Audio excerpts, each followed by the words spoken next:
You're listening to the Morning Punchin' Show with RB and J, live and direct from more cities than an Instagram model's bio. Get ready for some boxing talk on the clock. Let's face it, you're not working and somebody's got to pay for the Wi-Fi.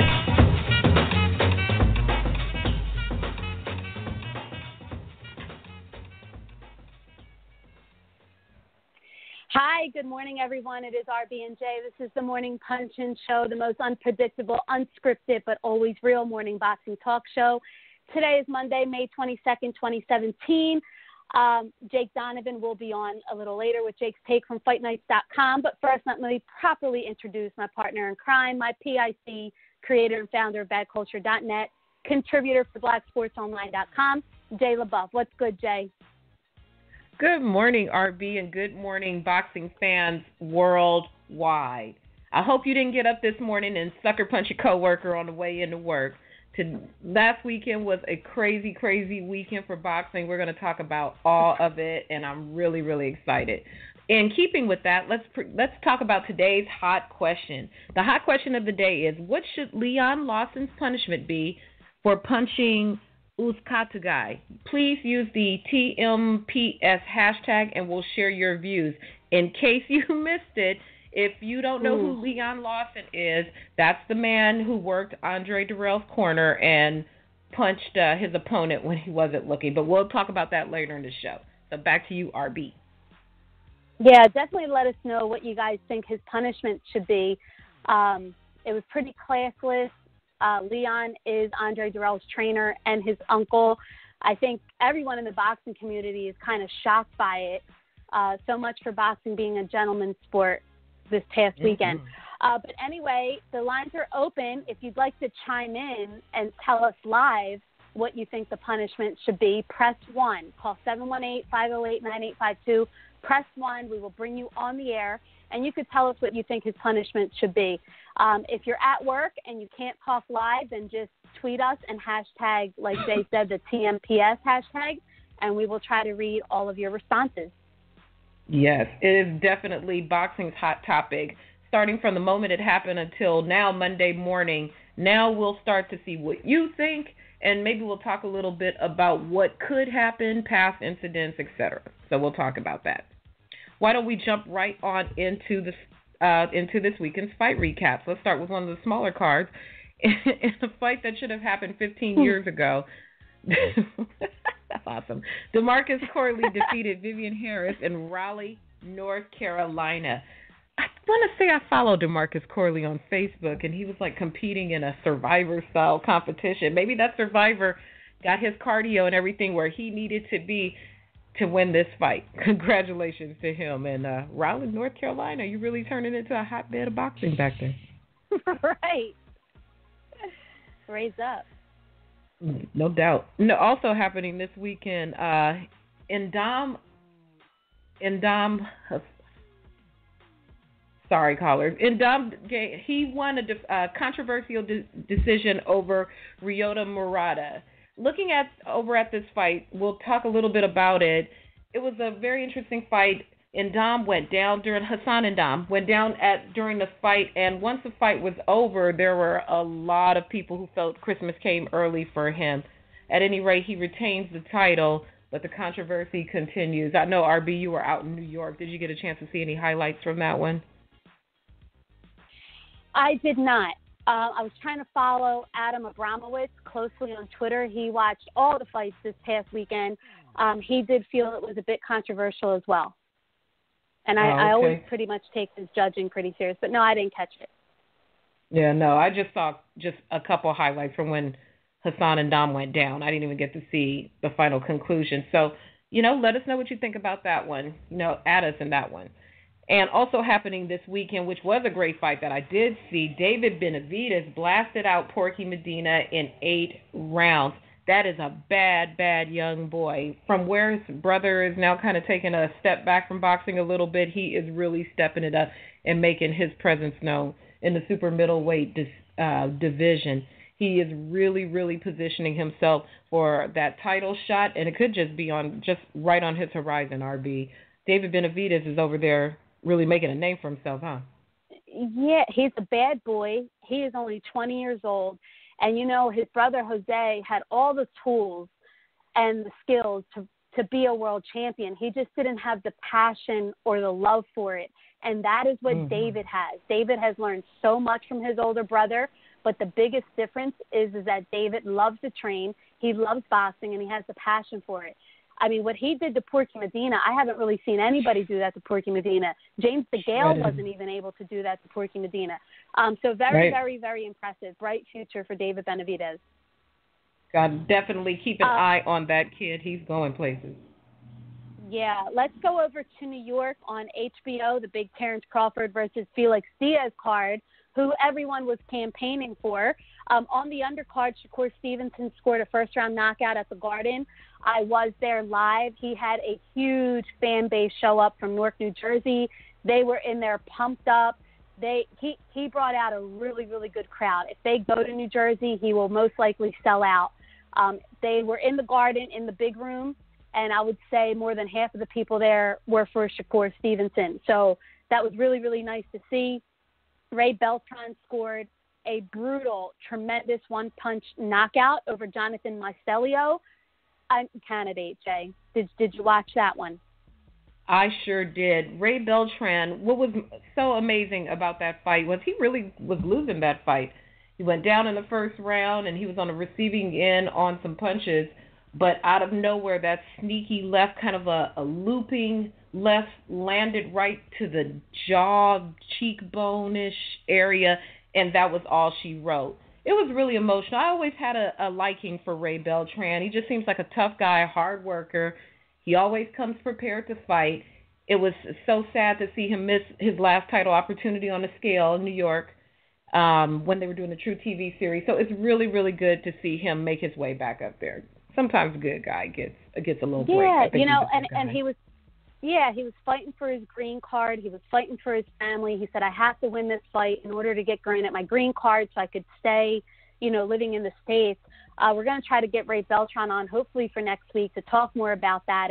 You know, he's had like 9 lives in boxing, and he's been through it all. And so, you know, what keeps him going? It's just really amazing to watch someone like him.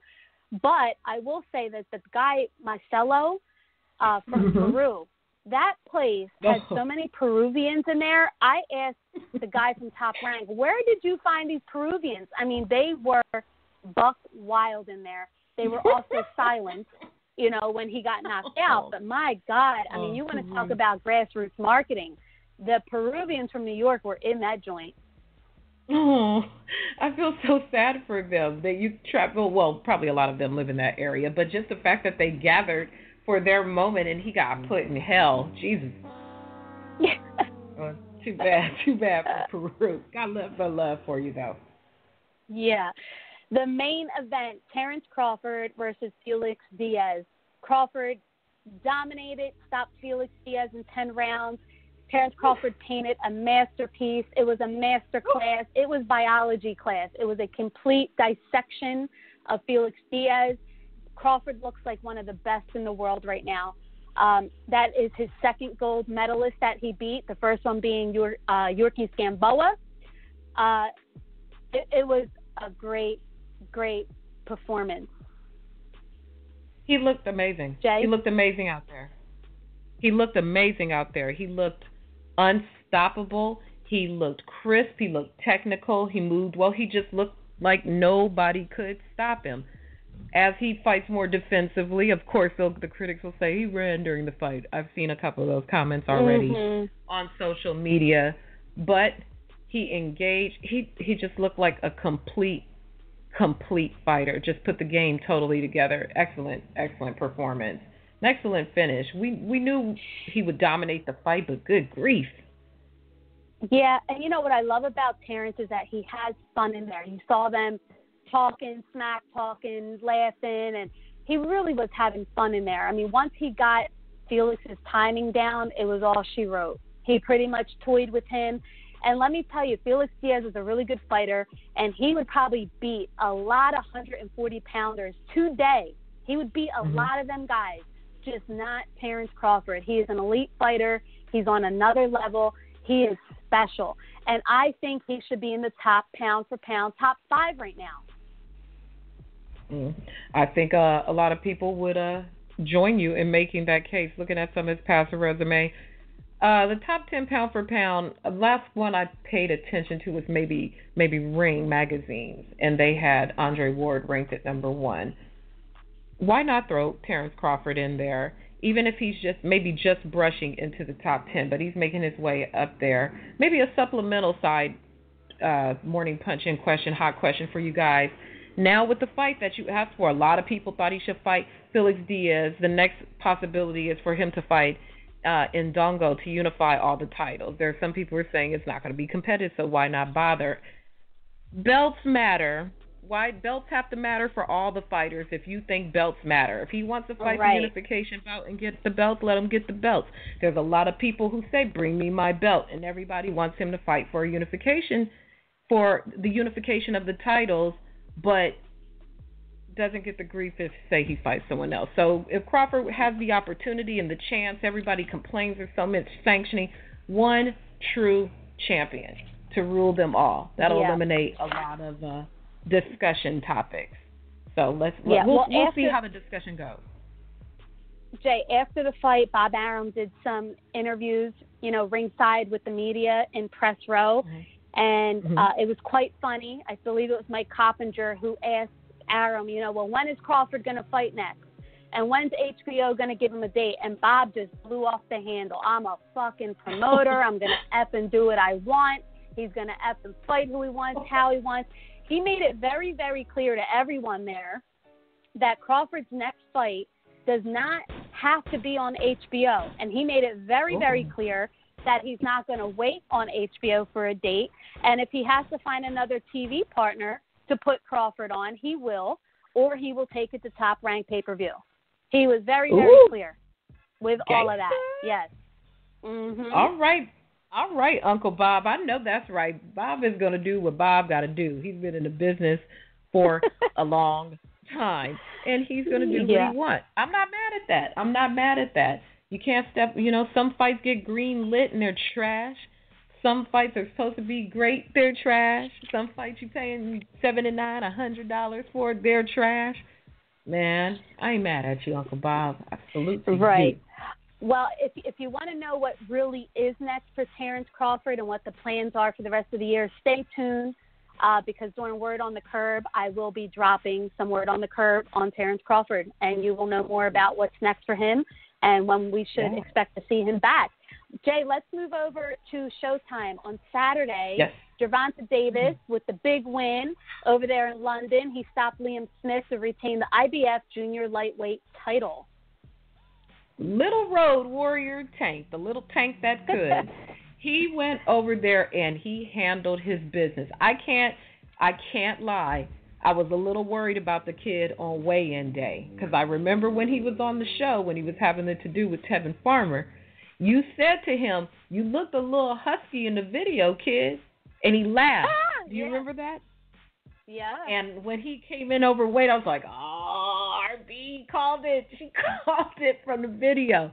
But, he stripped it down sexy guy style and made weight and then just made mincemeat out of Liam Wash. So, great fight. I'm sure Papa Floyd was very proud. Okay, Papa Floyd. What a way to segue into this. He was all up in the videos. He was all up in everything the whole week out there like Suge Knight. And he was talking about the Conor McGregor fight. He was talking about this. Is he going to come? He had a great press tour out in London during Tank's fight week and on fight night. I mean, man, what a great opportunity to get some press and publicity. And you go, Floyd. I mean, I know it was supposed to be all about Tank, but somehow it ended up all about Floyd. Of course it did. Shoot, I even saw a video floating around. I haven't even had a chance to watch the full thing. Saw a video floating around of Floyd with Anthony Joshua. I'm sure there people were like, no, they can't be friends. How dare they? But, Floyd, great press tour this weekend. And Tank won.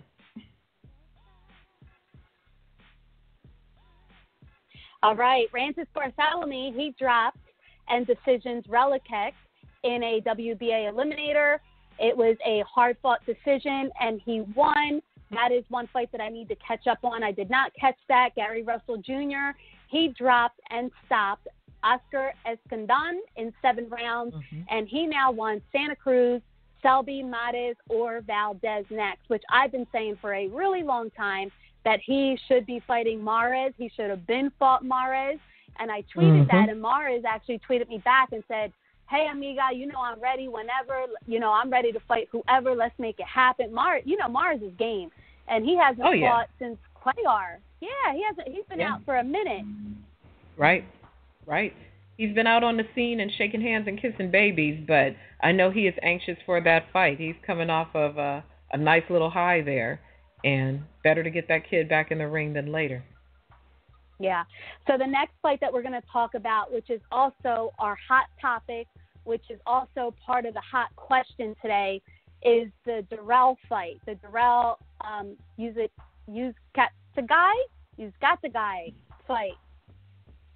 We're going to bring on Jake Donovan. As soon as you see him on the switchboard, Jay, make sure you bring him in. Andre Dirrell knocked out after the bell. Uzcategui was disqualified. Andre Dirrell won by disqualification, but there was a big post-fight brawl. His trainer, Leon Lawson, sunker punched Uzcategui. The police were out there looking for Dirrell's trainer. He was on the run. Wow. Nobody was able to find him. It was a post-fight attack that left everyone in shock. I want to know, where was the referee? Why didn't he jump in, at the bell? It looked like the kid was in the middle of a combination. How many times did you rewatch that replay, Jay? And what were your thoughts on the call? I watched that at least 5 or 6 good times just to make sure I was seeing it correctly. I think it was a foul, yes. I think it looked a little low-key save-ish because Dirrell was getting ready to get taken down. But I'm not a referee. I was not out there. And he made the decision to disqualify him, and I guess the kid finally accepted his the full decision of the referee. He's just kind of hanging back, and boom, boom, he gets bare-knuckled two-pieced by Unc. That was disgusting. I'm just so disgusted by that. I can't believe that. I just can't believe it. Well, Team Uzcategui, I'm butchering his name, but his team, they are going to appeal the decision. They are filing assault charges on Dirrell's trainer, as they should. We're going to give you guys a little bit of a history lesson. This is not the first time that something like this has happened. James Butler versus Rich Grant. James Butler was nicknamed the Harlem Hammer. He was a light heavyweight boxer from New York. And back in 2001, he lost against Richard Grant. And after he took his gloves off after the fight, he actually punched Richard Grant. And he was arrested. He was charged with aggravated assault. Several months later, or a couple years later, he was actually arrested for the murder of Sam Kellerman, who was Max Kellerman's brother. So a little bit of history there. This has kind of happened before. There has been severe punishments. There has been jail time. I think we have Jake in the queue now. Why don't we bring Jake Donovan on to get Jake's take, Jay? Let's do it. You know how Jake take it out there. You're rocking with the Morning Punching Show with RB and J, and now it's time for Jake's take. Jakey. Hey, what's going on this morning? Good morning. Shit is right. Wait. Such a good weekend ruined by a couple of bad apples. You're right. You're absolutely right. And we're talking about the Circus Act, what happened in Maryland this weekend, and want to get your take on what you feel the punishment should be for Leon Lawson for punching Uzcategui after the fight. Yeah, there's a couple of dynamics here. A lot of people are calling for a lifetime banishment. You even mentioned James Butler, who it was 2001. The craziness with Butler was that he actually did it on a fight card where it was a benefit show for the NYPD and the Fire Department. It was, like a 9/11 benefit. So of all places to assault someone, he did it in a room full of cops. So he actually got arrested on the spot. But the thing with him was he served jail time. I think it was over a year. And that ended up being the extent of his punishment. By the time he finally filed for to get relicensed in New York, the New York State Athletic Commission decided the time he served was punishment enough. They felt like, he understood what he did wrong. He explained himself, and they gave him his license back. He actually waited another 6 months longer than he actually could have reapplied for a license. So for those calling for lifetime banishment for a trainer, I don't think that's going to happen. I think first of all, he should be arrested. I'd like to see him turn himself in and just, face the music and then take whatever punishment comes with that. From there, it just needs to be reassessed. He needs to understand what he did wrong, because for now, all he is on the run. We don't know what the heck was going through his mind. It was all craziness with the whole Dirrell team. I mean, Anthony Dirrell apparently caused a big commotion at ringside. I think he got into it with a commission member. I don't know if he assaulted anyone, but, apparently they had to restrain him. So with Leon Lawson, he needs to get arrested. That's first and foremost. Whatever sentence comes with it, after that, I guess anywhere he applies for a license, it's up to the commission to decide whether or not the punishment fit the crime. Like if he only gets 4 months and they decide, well, you need to be out of the ring for 2 years, then that's what needs to come of it. Me personally, I'm fine with him serving time, and then from there, hopefully he's a reformed man. Now with Andre Dirrell, I'm sorry. Go ahead. Sorry. No, go ahead with Andre Dirrell. Go ahead. Okay, with Andre Dirrell, I'm going to point to Riddick Bowe, the first fight with Andrew Golota at Madison Square Garden, which I attended, which I fled the hell out of the moment the riot broke out. Riddick Bowe was actually fined $1 million of his $5 million purse. He didn't partake at all in the riot. Once all that broke out, he was held safe in a corner, and then they finally got him out of there. But they said, you're responsible for the actions of your team. So now you got to start thinking about what punishment is Andre Dirrell going to be faced with, because that's his team. And, Anthony Dirrell acting wild at ringside. His uncle, assaulting Jose Uzcategui, after the fight. So a commission is going to tell Dirrell, you got to be a lot more careful about the punishment that you keep, about the company that you keep. And they could make an example of him as well. To my knowledge, the IBF is reviewing the matter. I know they're having the convention this week, so it's kind of tough to get a straight answer out of them, at least an immediate answer. But the matter is under review. The fight itself, it could, be changed to a no contest, and an immediate rematch could be ordered. But the manner in which the Dirrell camp acted, Andre Dirrell could be removed from the mix altogether. I mean, this is just a giant mess, and it's just something boxing doesn't need. And unfortunately, for all these areas where boxing doesn't get a lot of play, this is the one thing that's going to make the news. Because it's starting to write about everything that's wrong with the sport, and this is something that's blatantly wrong. Leon Lawson getting wild. Jake, talking about making the news, after the Crawford fight, we all go back to the hotel lobby bar, and what's all over ESPN? Not the Crawford fight, not the Gary Russell Jr. fight, not the Benavidez fight. It was Leon Lawson fight. It was the Leon Lawson sucker punching.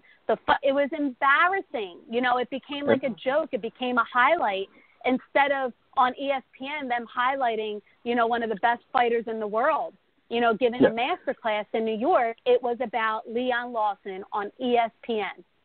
Yeah, it's sad. And not only that, I mean, that's the fight they chose on a weekend where, by my count, I think there were 9 title fights, around the world on Saturday. I mean, you could have watched boxing straight forward from Saturday morning in Japan all the way through to Sunday morning in Japan, with, if you wanted to stay up for 30 straight hours. There were fights all around the world, a lot of good action to take. And the one thing that everyone focuses on is the negative of the sport. It really stinks. Right. So, let's just hope, that Leon Lawson does the right thing to turn himself in. I don't want to see him become, a fugitive of the law. This matter needs to be resolved ASAP. What I would like to see done is when I think about where would it hurt them most, where they really learn their lesson. I don't think jail is necessarily the answer, but I think revoking his license is where it's going to hurt him the most. Revoke his license indefinitely. And I know a lot of people out there are screaming for a lifetime ban, 5 years, 2 years, but revoke his license because you're going to hurt his pockets. You're going to hurt his feelings. I mean, that's where it's really going to hurt him. Putting him in jail for 30 days, so what? What's that going to do? Ban him in the corners, revoke his license.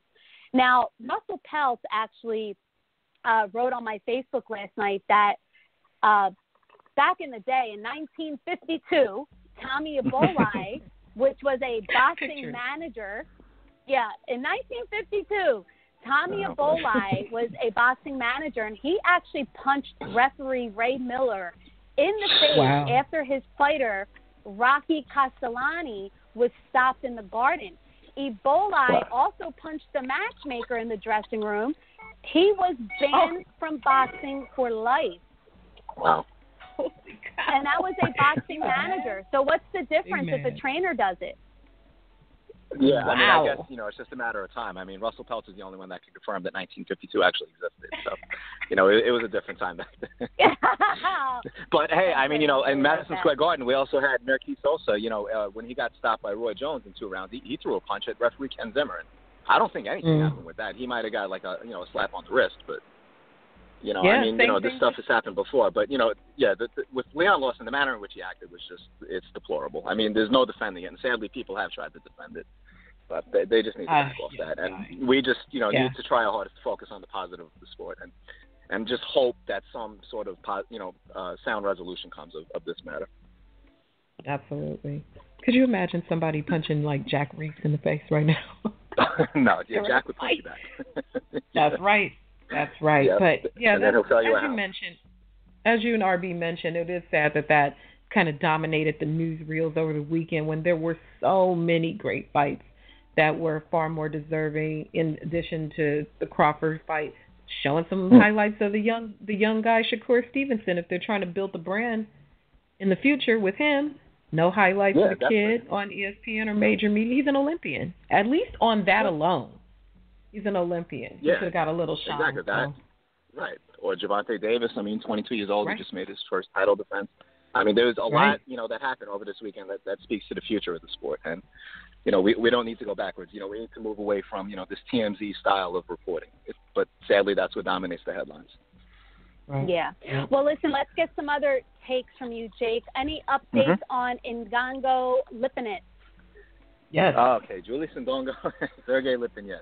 To my knowledge, Ndongo has filed some form of proof saying that he was injured in his last fight with Ricky Burns, and that should delay any talks or a pursuant hearing called for his fight with Lipinets. The IBF still has to validate it, I guess, for the lack of a better term. And again, since they're in a convention, I'm not getting the answers, that I need at the time when I need it. Lipinets' team has not been yet informed that they're on standby. Now, if he gets this medical exemption, what it will actually allow is for Lipinets to fight for an interim title. If that happens, that would free up Ndongo to go pursue a fight with Terence Crawford, which, to my knowledge, is the fight. Yeah, of course, how convenient. Or Linares did the same thing. He got, he injured himself, going into his the first time he was scheduled to fight Dejan Zlaticanin. Zlaticanin ended up fighting for an interim title. When it came time to reschedule the fight, Linares got hurt again. Zlaticanin wound up fighting Mikey Garcia and got knocked out. And, Linares got 2 fights with Anthony Corolla out of it. So, I mean, these things happen. But for those who want to see total unification at 140, me personally, I don't care because Terence Crawford is the champ. There's no disputing that. He's the lineal champ at 140 pounds and, in my opinion, the best fighter in the world today. So for those who want to see all the belts unified, that is the only way it's going to happen. Lipinets is standing firm. He doesn't want step-aside money. And here's his reasoning why. Why should he step aside? Let this fight happen, and then the winner decides, you know what, I don't want to fight this guy, I'm going to give up all the titles. And then he winds up fighting nobody, for a little payday for a vacant title. He wants his slice of the pie. So there's no guarantee that the winner is going to fight him next. So he would like to have that title. He wants the chance to own a title. So maybe an interim title would satisfy his need, because if he gets the interim title and then Ndongo fights Crawford, say Crawford beats him, which will happen, then Terence decides, I'm going to fight Adrian Broner or Manny Pacquiao, whatever super fight he deserves. Lipinets is automatically elevated to full champ. So nothing is really lost in that matter. Lipinets still gets a title shot technically, and boxing, I guess, gets the total unification bout that they seem to want. Me, I'd rather see Terence Crawford go straight to the super fight. So, because as I said, he's already the champ. I don't need him beating Julius Ndongo to determine who's the best 140-pound fighter in the world. We know that answer. We were reminded of that answer emphatically on Saturday. Right. Jake, you segued in that. I was wondering, of your wish list of the super fight for Crawford, who would you want if you want him to go straight to the super fight? He needs a big money fight. And what I like is, Aaron all of a sudden is claiming that Terence Crawford's next fight might not take place on HBO. I'm surmising that he's saying that because he wants Terence to get at least 2 more fights. And I was even thinking about that myself. If he fights Ndongo next, is it another situation like when he fought Victor Postol where, we get the fight we want, but it has to go on pay-per-view because HBO doesn't have the budget? And, Top Rank doesn't quite yet have another platform to get its guys on. They don't have that True TV series where, they can spill a fight like this over to. So maybe Crawford, fights Indongo off HBO, and then he finally gets a super fight at the end of the year. Arum is on the clock. He said he's holding himself responsible to make a fight with Manny Pacquiao happen. I'm not holding my breath on that. It's the fight that Terence Crawford has deserved. I wrote about it immediately after he beat Dirrell. It's a fight he's deserved way back then. And I can't say it enough. He's the best fighter in the world today. I think he's more talented than Vasily Lomachenko. That's my honest opinion. The manner in which he beats the best fighters in his division, it's to me, there's no question. It's so bizarre to me how HBO picks and chooses what they want to air and what they don't want to air. We've seen Gennady Golovkin fight on HBO against guys that probably weren't that well known or that worthy, like Dominic Wade and some other ones. And it's like, just because we didn't all know Victor Pastel or don't know Ndongo, the brand is Terence Crawford. You got to keep him on HBO. You got to keep him on your network. You would think that that's how they're, that they would think. Yeah, I don't get it. I mean, I guess they want this boisterous personality and people they're going to speak about Terence Crawford. I mean, I guess the fact that he doesn't brag about all the stuff he does, that, he's an activist. He's trying to get clean water in Africa. He's, he's a family man. He's a guy that, he's literally. Jake, that's not he doesn't say, enough. I fight whoever they put in front of me, but, he's not going to call people out either. They're going to say, this guy wants to fight you, and he's going to be like, okay, fine. Why isn't that good enough? He goes to New York, where he's not from. He's as Nebraska as they come. They put 8,000 people in the main room at Madison Square Garden for his first fight there. Miguel Cotto, who had a nice following in New York, only drew about, I think, 9,000 for his first fight in the main room. So we're talking about the other side of the country. I mean, there's not a lot of Nebraska roots in New York City. This guy had people flying in from Omaha to watch him fight. They weren't, sadly, as much as I like Felix Diaz, there weren't a lot of people there to watch Felix Diaz fight. Just because a Dominican from New York fights in New York, it doesn't mean people are going to come out to see him fight. They came to see Terence Crawford. That says a lot. He sold out the theater twice. Now, he had a nice draw in the main room. He always sells out when he fights at home. He does decent ratings. I mean, all he needs is that super fight, and he needs more muscle behind him, HBO, I think they like him. I guess they want him to raise his game, but they really do need to stop pick and choosing. It seems like they're not having the mismatches that they were letting go. We're not going to get any more Golovkin, Dominic Wade fights, hopefully. I mean, if Miguel Cotto and Kamagai getting rejected by HBO, means anything. It looks like HBO is finally moving in the right direction, but they also need to come up with some money where they're showcasing a guy like Terence Crawford and Lomachenko, 3 times a year without these guys having to go the pay-per-view route. Terence Crawford isn't ready for pay-per-view yet, but he needs that fight to happen. So Arum, if he can't get Adrian Broner to agree to fight, he needs to free up Manny Pacquiao. That's the bottom line. And if that fight doesn't happen, it's going to be Arum's fault and Manny Pacquiao's fault. Because Terence Crawford is never the problem when it comes to making fights happen. He's not the guy. He doesn't price himself out. Jake, the last take I want to get from you today, I have some word on the curb about Deontay Wilder. PBC on Fox is set for July 15th in New York. So I started digging around. It's network TV, it's prime TV, it's July 15th in New York. Who is going to make sense? Lou DiBella is the promoter there in New York for Al Heyman. So, okay, Deontay Wilder. It's Deontay Wilder, July 15th, New York, on Fox. What more word do you have for us regarding Deontay Wilder and this potential fight date? I'm trying to connect the dots myself. The date makes sense because it takes place a year to the weekend of when he last fought on Fox, when he fought Chris Arreola. He fought exactly 52 weeks ago from that weekend on Fox. He's a presence on Fox. They like him.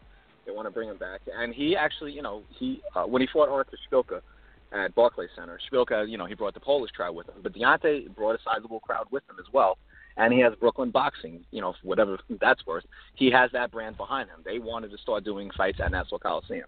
So Deontay Wilder headlining a show at, the first boxing show at Nassau Coliseum since the 1980s would make all the sense in the world. But they have to determine who he's going to fight. Sadly, it looks like he might be fighting. Yeah, go ahead. I'll stop. I was going to say, time out. Here's the biggest problem I see is that July 15th, Golden Boy has that huge triple header at the Forum. So, Jake, who would Deontay Wilder have to fight to even make this a legitimate fight for him? It's on July 15th. I'm going to say this. If Deontay Wilder fights to be announced on July 15th on Fox, it's going to outdo Golden Boy's tripleheader on HBO. That's the sad truth. I mean, and that's a great. The Golden Boy tripleheader is actually my favorite card of the year, as far as fights from beginning to end. That is a fantastic show. But the fact that a free TV show is going head to head with HBO, Deontay Wilder is going to win the ratings battle. But here's the thing with PBC, they know it can't be a Dominic Breazeale, it can't be a Travis Kaufman, any other heavyweight they have lying around. It shouldn't even be Berman Stavern, but that's the sad reality is unless they can get him to step aside, it will likely be him next. They're trying their hardest to make a fight with Joseph Parker happen. Unfortunately, what's holding that up is Parker's promoter, Duco Events. The two owners are in the process of splitting. And Parker can't really decide which one he's going to go with. So he's not going to be ready to go in July. Deontay doesn't want to wait until September or October. He'll take a fight with Parker in September or October as long as he gets a fight in July in the meantime. So, sadly, he might have to get his mandatory out of the way in order to fight Joseph Parker in September. That's a fight that both camps want. Hopefully Bob Arum, who has a piece of Joseph Parker, wants that fight as well. So, big things are in line for Deontay, in 2017. But as far as next, the only exception I could see to it not being Stavern is if Stavern allows someone like Luis Ortiz to jump in and he takes step-aside money. But even PBC knows that Luis Ortiz is that's about it as far as optional defenses. It can't be just another heavyweight retreat. Not even Amir Mansour, who beat Travis Kaufman, earlier this year. I don't think that Deontay's going to away with fighting another guy like that. No, definitely not. My vote's for Luis Ortiz. Just how that whole passing through to Eddie Hearn and Golden Boy and then landing with Heyman and just go on and do it. And I don't think he's going to fight Joseph Parker. I think Joseph Parker is going to go over to somebody, fight one of Hearn's guys. That it would have to be, Anthony Joshua would have to be that fight then, unless he's going to throw him Dillian White, or and he also still has to fight Hughie Fury. So Parker, if he doesn't want to fight Hughie Fury next, he would have to fight a unification bout. That would be the only exception that any sanctioning body would even consider. So Parker Wilder, that's a great unification fight because both guys are probably thinking, hey, this is the weakest title holder in the division. I can beat this guy. They're not going to go run after Anthony Joshua right now. So, and Luis Ortiz, he's in a good spot because if he gets the Wilder fight, it might be an easier fight for him than the fight for which he's the mandatory, which is Anthony Joshua. But Jake, we're already pretty much in June. I don't think a big fight like Luis Ortiz is going to happen next. I feel like there would be more build-up. I feel like the guy would want to have a legitimate camp. He's kind of husky already. I think that's too quick of a fight to happen for July. We're already in June, technically. I agree with you, but my understanding is that Luis Ortiz is kind of on standby because, again, the fight they wanted was Parker. They know they can't get it, so now they know, okay, it's going to have to be Stavern, which is never easy because, he's promoted by Don King, so that means any negotiations get dragged out. But they told Luis Ortiz, if you don't get the Anthony Joshua fight when you want, we're going to try to get you Deontay Wilder. But, again, a decision has to be made very soon, and hopefully the WBC offers clarity on that. I asked Mauricio Suleiman, for an answer on that. He said he was going to get back to me. He hasn't gotten back to me by the time this radio show began. But Deontay Wilder's next fight will either be Berman Stavern or Luis Ortiz. All right. Well, we will stand by for it. Jake Donovan, it's always great to be with you on these Monday mornings, Jakey. For the kids in the back of the room who weren't paying attention, remind them where they can find your writing and your Twitter so they can follow along with your boxing journey. Yes, ma'am. Writing, you can follow me on fightnights.com and on Twitter at JakeInTheBox. All right. Well, Jake, once again, thank you very much. We're going to take a quick commercial break, and when we come back, we'll get into some in case you missed it topics. Any vehicle, any age, any mileage. With Nationwide Auto Warranties, you will stop paying unexpected costly repair bills and let an extended auto warranty pay. Go to nationwideautowarranties.com for an instant email quote or call 1-866-352-4999 for a free, no-obligation phone quote. So stop paying and let Nationwide Auto Warranties get you your coverage today. Again, that number is 1-866-352-4999 or visit nationwideautowarranties.com. All right, and we are back. You are listening to the Morning Punching Show with RB and J. Recapping the fight weekend, why don't we get into today's hot question and some of the responses? The responses have been flooding in light of the weekend's black eye. So the hot question of the day, what should Leon Lawson's punishment be for punching Ustegi? And we ask you to use the TMPS hashtag so we could read your responses. So I'm going to go head over to Twitter and read some of your responses. I'm sorry, Jay, before you get into reading that, if you want to voice live what you think the punishment should be, make sure you call in 718-508-9852 and press 1. Jay's going to read off of social media, and then maybe we have time to pick up one or two people to see what they think it should be. Go ahead, Jay, back to you. All right. So for Los NYC 718 says, indefinite suspension. How he did it is why I say that. He acted as if he was going to shake hands and then snuff the guy. So that is his response. Real says he should be jailed for assault like any normal person would. This happens too often and has to stop. Christopher Chilton says, I'd say a 24-month suspension. No being at fights as a spectator. Corner man, nothing. Not allowed in the building. That's a few from Twitter. Let me jump on over to Facebook where we have the hot question. Galvin Brown says, arrested and banned for life. What was the punishment for the boxer who hit Richard Grant, as we discussed earlier in the show, that has no place in the sport and it can't happen again? Mentioned about the fighter back in 52. And I'll read Russell's response here. Lifetime ban from boxing, which is what the New York State Athletic Commission gave manager Tommy Eboli in 1952 after he sucker punched Ray Miller after Eboli's fighter Rocky Castellani was stopped in Madison Square Garden. Later, Eboli punched matchmaker Al Whale in the dressing room. In civil court, he made a deal for a 60-day sentence. Eboli later rose to mob boss and was shot to death in 1979. All right, Russell, with the history lesson. So that is the great Russell Peltz. And one more from Facebook. Rob Quijano says, Juan Ma and the trainer each only got a 6-month sentence, but this warrants at least a year plus whatever criminal charges he faces.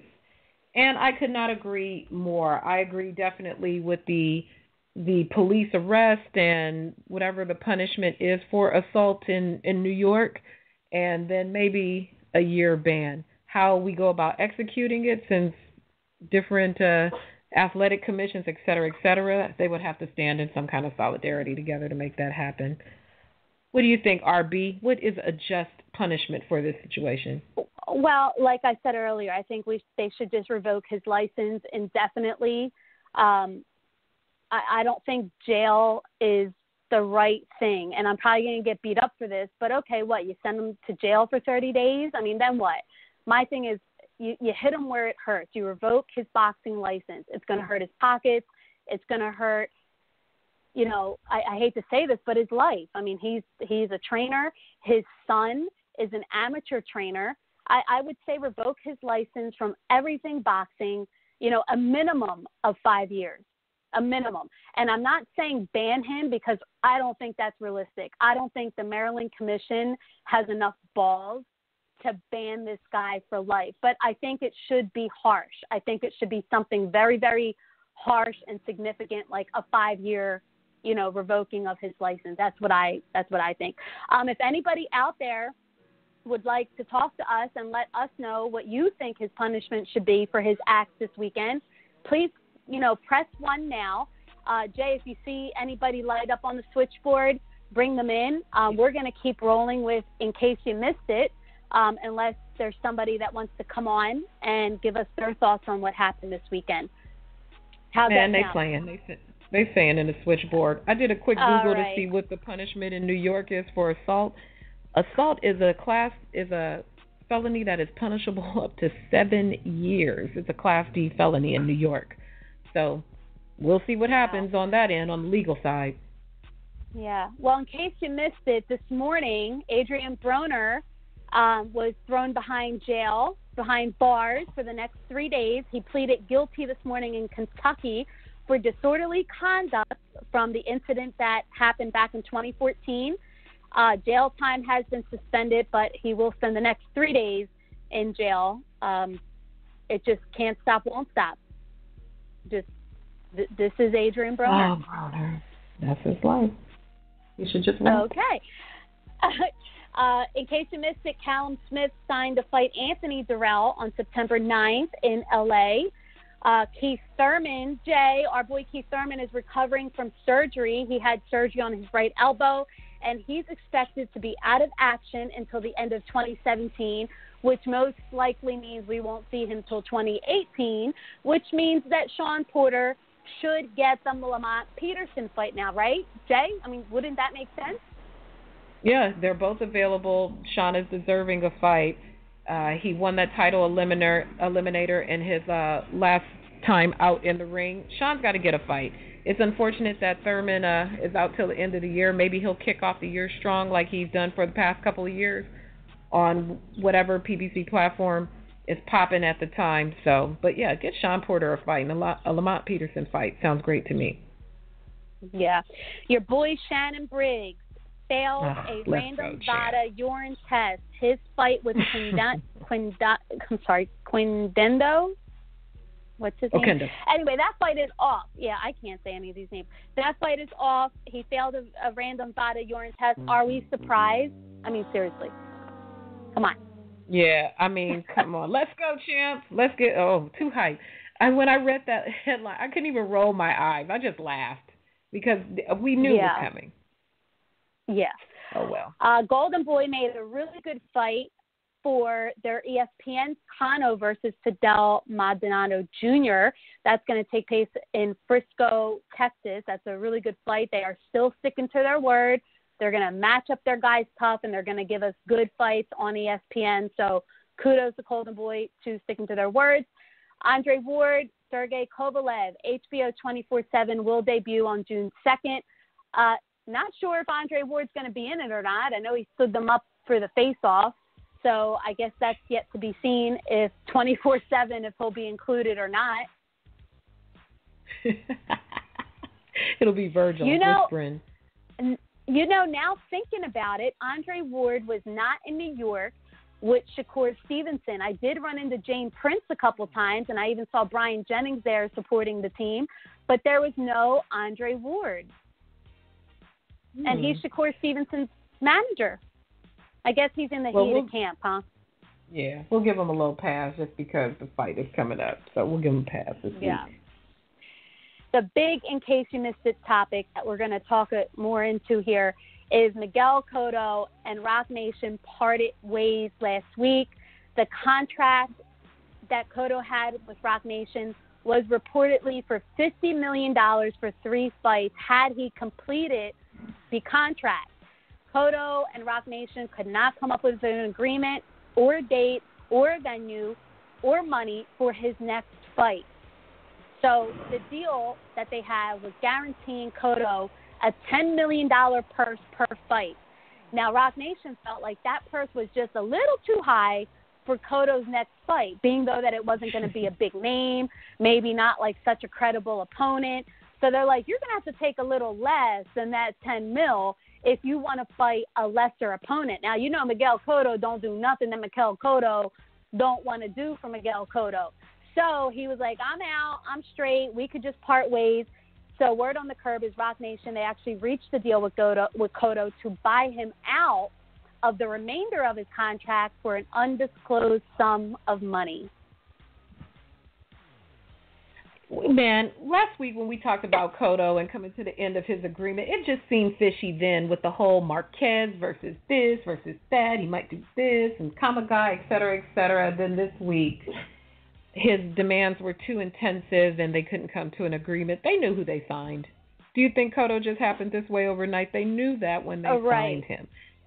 They knew that. The first fight he did with Rock Nation was the fight against Canelo, wasn't it? If I'm not mistaken. Or if I am mistaken, please correct me, listeners or RB.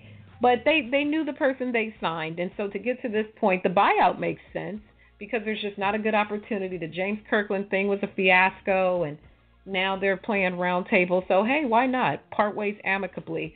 No word. I'm trying to keep an eye on the news front to see if Cotto starts airing out, but nothing yet. They said they parted amicably, so we'll take it at their word. Yeah, so Miguel Cotto, though, he's not, giving up. He's not retiring. He did leave the Wild Card Gym, and he did head back to Puerto Rico, but now he's in talks with Golden Boy on making the Kamaje fight, and so he's going to partner back up with Golden Boy to make this bout happen with the Japanese junior middleweight, and that fight will most likely land in L.A. and sometime maybe in August.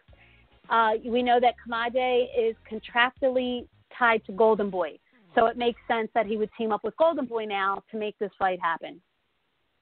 He and Oscar, it just seems like they always had a high level of respect for each other. He did this once before with Oscar, did a one-fight deal, and there was no problems with them afterwards. So Cotto getting his cash. He has no time to play around with Rock Nation. He got bought out. He's going to make his own independent deal, and off into the San Juan sunset he goes. Good for you, Miguel Cotto. The San Juan sunset. All right. Why don't we take a quick commercial break, Jay, and when we come back, we will dish the word on the curb. Let's do it. Because the right gift can speak volumes. For home, for fragrance, for great body products, think for Alma.com, offering you the finest products for any and every occasion you can imagine. Say you care the right way and search through our catalog of more than 800 products, from tasteful jewelry to great leather goods. So remember, when you think gifts for any occasion, think for Alma.com. All right. Make sure you visit foralma.com. There is a gift there for anybody and everybody, whether it's your girl, your man. Make sure you check them out. Thank you for the support there. All right. Let's get ready. We got some good word on the curb, Jay. Drop that beat. Got it. All right. Word on the curb, Victor Ortiz is said to be back in the ring on July 25th on Fox Sports 1. He will be fighting not Brandon Rios. So I know a lot of people out there are hyped, and they think that Ortiz-Rios is happening July 25th on FS1, but that is not the fight that's happening. I don't know who his opponent's going to be, but it's not Brandon Rios. Oh. Word on the curb, Brian Jennings. I ran into him in New York, and he was there supporting Shakur Stevenson, but he was also there for some meetings. He is officially free of Gary Shaw Promotions, and he is talking to various promoters, especially while he was in New York. He talked to Lou DiBella. He was talking to Top Rank. He wants to find a promoter who's going to move him the right way, get him the right fights. Obviously, the bigger fights that he has his eyes set on are, like the Anthony Joshuas and the Deontay Wilders. So, he's really looking for a promoter that's going to be able to work with different promoters like Eddie Hearn, like Al Heyman, like Golden Boy. He wants somebody that is willing to work with everyone. But I know that he did meet with Top Rank, and it seems like both parties are interested. I will leave it like that. Interesting. Let's see. Yeah. Word on the curb. Here we go about Terrence Crawford. Terrence Crawford will most likely return in the ring by the end of the summer. Bob Arum wants to keep Terrence Crawford super active, and he wants that unification fight with Ndongo, and that is the fight that they're really going to push for. Manny Pacquiao's fighting, in April, is it, Jay? And there's no way he's going to come right back and fight by the end of the summer. So Terrence Crawford is going to be given a few weeks off to enjoy his family, fishing, and then it is right back in the gym for him, and they want him to at least fight 2 more times this year, with the end of the summer being the goal. Oh, how about that? We'll have to keep an eye. How about that? Yeah. We'll definitely keep an eye on that. So that is all I have for word on the curb. Let's see. We got fight schedule coming up. Well, back to Brian Jennings, back to that word on the curb and taking some meetings. Mm-hmm. I can see where it'd be a natural fit, the two, folks that he was meeting on that side.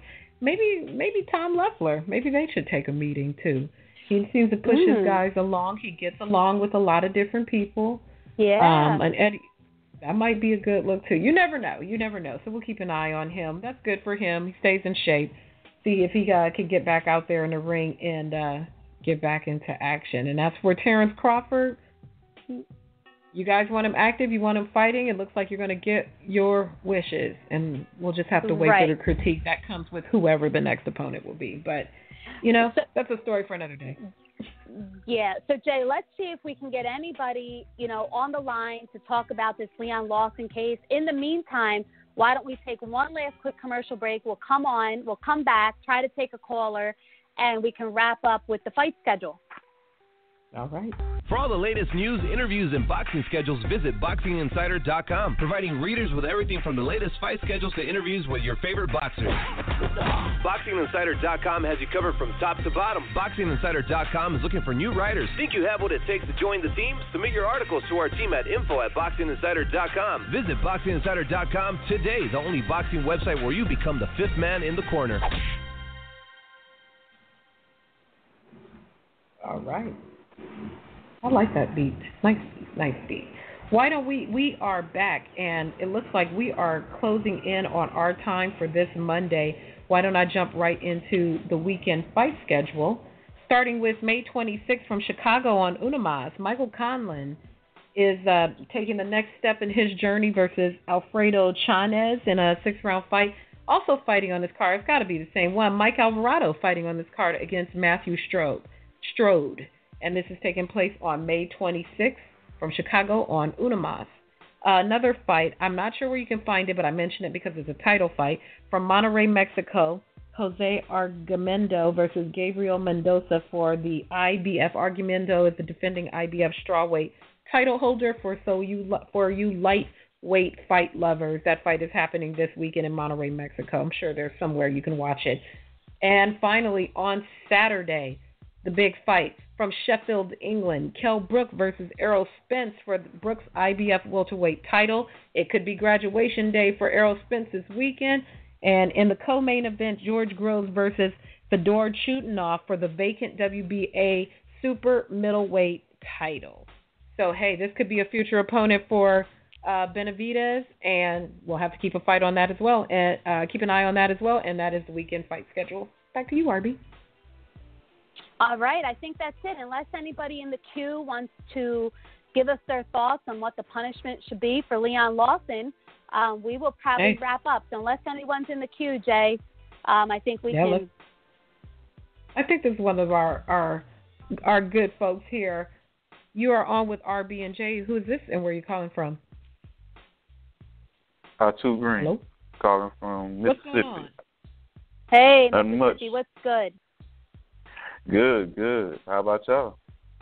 We're good. So what should Leon Lawson's punishment be for punching the fighter after the fight? He most likely gonna do, jail time. So I say after his jail time, tack on a year. Mhm. That's what I think. Okay. Because also it's another incident that y'all forgot to mention. Zab Judah was in 2 different incidents. In the Roger Mayweather. Roger Mayweather and Costa Zoo. Yep. So I believe. Go ahead. Go ahead. I believe that Roger Mayweather got a year's suspension and a $200,000 fine back in 2006 for that. Yeah. So, but I think Leon should get more than $2,000 though. He deserves much more. He might need to pay $1 million for what he did. $1 million. Yeah. Well, he better find it some kind of way from what he did. Yeah, that was just wrong.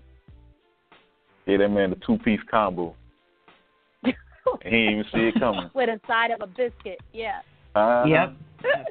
That probably hurt the next day. Well, thank you, sir. We appreciate your thoughts. We're going to go ahead and put you back in the queue because we're going to wrap up for this Monday morning. So that is it. I think that's all we have, Arby. Right. Yeah, that is it. Today's show was brought to you by NationwideAutoWarranties.com, ForAma.com, and TheBoxingInsider.com. They are looking for writers. If you are interested in getting your feet wet and getting in boxing on the media end, you can contact info@BoxingInsider.com. Make sure you visit BadCulture.net Still got a major blowout sale going on out at ragingbabe.com. Everything is $10 or less. We will talk to you guys next Monday morning from 8 to 9. It is the Monday morning punch-in show with RB&J. Thank you for making us a part of your day. It's a wrap.